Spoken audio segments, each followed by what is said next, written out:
Masha'Allah, masha'Allah. Vraiment très très bien. Excellent, excellent.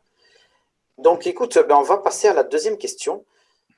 Comme tu le sais, c'est vrai que nous sommes sur l'Algérie et moi, je suis convaincu d'une chose, c'est que la réindustrialisation de l'Algérie est en marche, tu vois, avec le développement de l'industrie légère. Et toi, tu es justement là la preuve vivante. Donc, certes, c'est vrai que tu vas me dire que tu es une industrie, on va dire, d'assemblage, on va dire, mais je pense qu'on en avait parlé justement off. Ben, c'est la première étape vers la réindustrialisation. Donc, est-ce que, s'il te plaît, tu peux m'en dire un peu plus sur ta vision justement de l'industrie algérienne? Est-ce que tu partages le même avis? Alors, je partage le même avis. Et justement, cette notion d'entreprise qui réalise donc de l'assemblage, elle est très importante. Donc, comme je te disais, entreprendre, c'est un acte patriotique. Et pas seulement dans la dimension sociale, c'est aussi dans la dimension économique. Puisque aujourd'hui, une société qui assemble en Algérie, elle importe sa matière première, donc elle importe certains composants. Et elle doit subir donc la fluctuation liée à l'importation, donc tout ce qui concerne le cours des devises. Sachant qu'en Algérie, notre, notre plus grand malheur, entre guillemets, c'est d'être dépendant des hydrocarbures, qui est pratiquement notre seule ressource de devises. Et le fait de voir ces entreprises émerger, ces entreprises, qu'elles soient petites ou grandes, émerger et s'industrialiser, donc proposer une alternative à l'importation, que ce soit en produits finis ou que ce soit en composants, ça permet de réduire l'impact sur le consommateur algérien. Pourquoi? Tout simplement parce que si on demande, par exemple, un effort à un fabricant étranger, un effort sur les prix pour amortir une crise en Algérie liée à l'augmentation des devises ou à d'autres paramètres, il ne se sentira pas concerné. Il ne sera pas prêt à faire cet effort.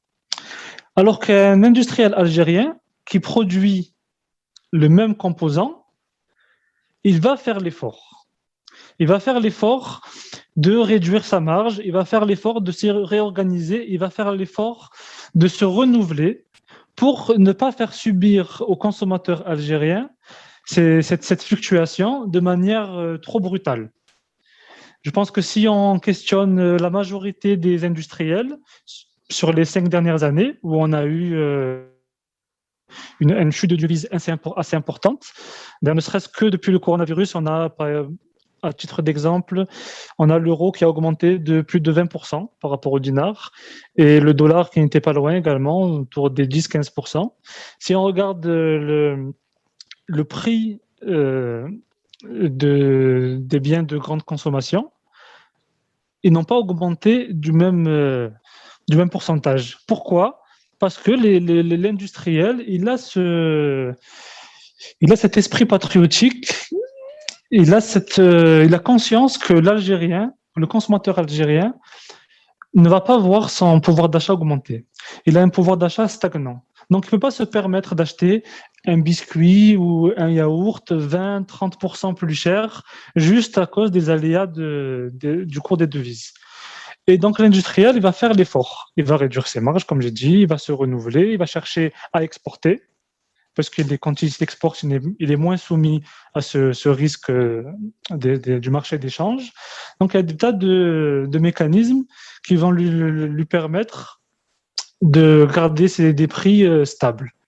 Bien sûr, il arrive un moment donné où on ne peut pas toujours garder les prix stables à 100%. Donc, il y a certaines augmentations. Mais si on rentre dans le détail, ces augmentations-là, elles sont toujours en faveur du consommateur algérien par rapport à la situation de l'économie et la situation du marché d'échange. Très bien, très bien. Ça, c'est intéressant ce que tu dis.